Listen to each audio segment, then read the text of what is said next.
Hello दोस्तों, मैं हूँ प्रिया भाटिया। संगम शायरियों का के पार्ट 2 में गुलजार साहब जी के कुछ शेर आपको सुनाए थे जो डिफरेंट डिफरेंट टॉपिक पर बेस्ड थे। अगर आपने अभी तक नहीं सुने हैं तो सुनिएगा ज़रूर। तो अब मैं लेकर आई हूँ संगम शायरियों का पार्ट 2.0, जिसमें शेर के साथ उससे जुड़ी भावनाओं के बारे में भी हम बात करेंगे। उससे पहले एक बार आप ये ज़रूर सोचिएगा कि अगर इंसान भावनाहीन होता तो क्या होता। मुझे तो लगता है कि भावनाएं ही इंसान को कंप्लीट बनाती हैं। किसी के दुख में दुखी होना, किसी की खुशी में खुश होकर उसकी खुशियों को अपनी मौजूदगी देना, किसी की ममता की छाँव में अपना आशियाना बनाना, तो किसी की मोहब्बत में सब कुछ लुटाना, ये भावनाएं ही तो हैं। और ये भावनाएं या फीलिंग्स नहीं होती तो ये कहना गलत नहीं होगा कि इंसान एक रोबोट की तरह होता। जिस तरह एक मूवी में आपने देखा होगा कि जब रोबोट को फीलिंग्स दे दी जाती हैं तो वो एक विनाश का रूप ले लेता है, तो वो भी सही नहीं है। लेकिन इंसान में भी फीलिंग्स निकाल दी जाए तो वो भी विनाश का ही रूप लेगा, और ये भी सही नहीं होगा। ना किसी के मरने का दुख होगा, ना किसी की तरक्की की खुशी, ना मन में भगवान के लिए कोई भाव होगा और ना इंसान के लिए कोई सहानुभूति। तो बेहतर है कि रोबोट भावनाओं से दूर रहे और इंसान भावनाहीन होने वाले भाव से।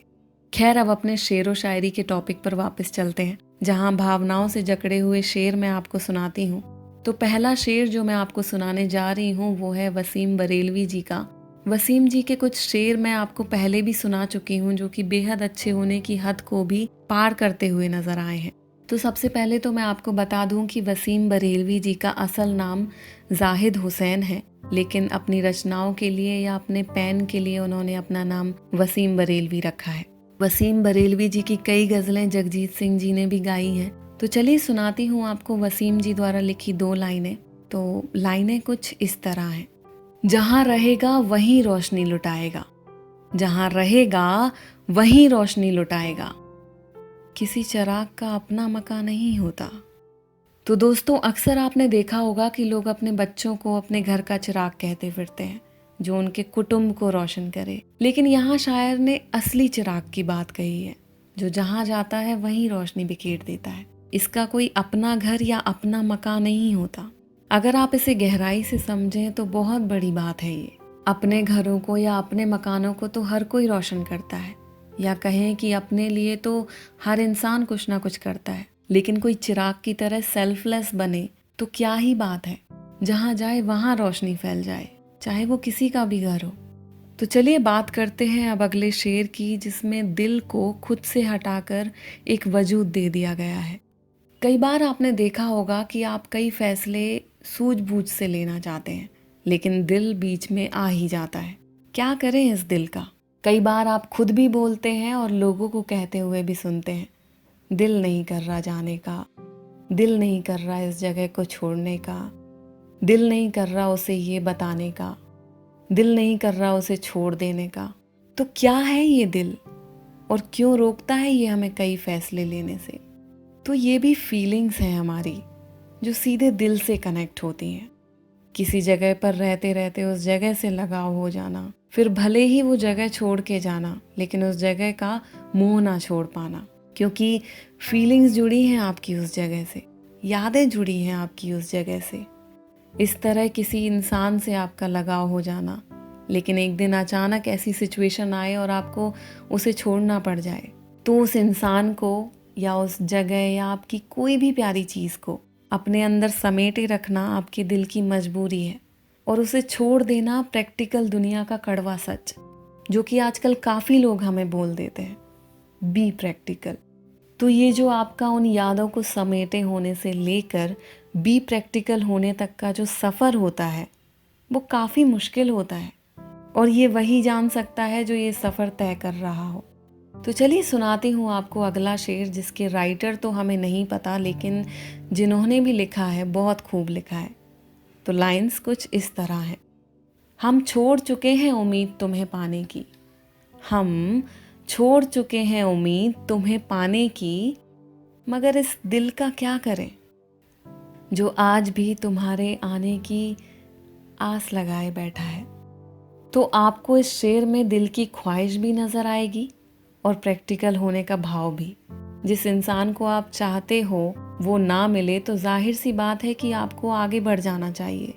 लेकिन ये प्रैक्टिकल होने के पीछे जो हमारे मन के बैक स्टेज पर चल रहा होता है, उसे भी तो हम नज़रअंदाज नहीं कर सकते ना। भले ही आगे किसी भी कार्यक्रम की प्रस्तुति की जा रही हो, तो आप आगे बढ़ चुके हैं और उम्मीद भी छोड़ चुके हैं, लेकिन दिल तो हमसे अलग ही चलता है और कहीं ना कहीं आस लगाए रहता है। तो उसको बस वक्त की मरहम ही संभाल सकती है। तो चलिए अब बात करते हैं तन्हाई की या अकेलेपन की। अकेला होना और अकेला महसूस करना, दोनों में बहुत फ़र्क है। तो चलिए सुनाती हूँ आपको गुलजार साहब द्वारा लिखी हुई एक शायरी, जो तन्हाई से बनी घुटन और घुटन के बाद बनती हुई बेबसी को बताती है। तो लाइनें कुछ इस तरह हैं। तन्हाई की दीवारों पर घुटन का पर्दा झूल रहा है। तन्हाई की दीवारों पर घुटन का पर्दा झूल रहा है। बेबसी की छत के नीचे, बेबसी की छत के नीचे कोई किसी को भूल रहा है।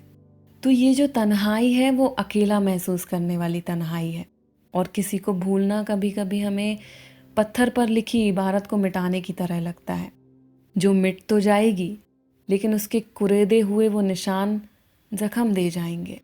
ये सब सोच के बस यही एक ख्याल मेरे मन में आता है कि कितना अच्छा होता अगर जिसे हम प्यार करते हैं वो भी हमें प्यार करता और बेबसी का कहीं नामो निशान ही नहीं होता, ना तन्हाई होती ना उसका दर्द, जो कि मुमकिन नहीं है।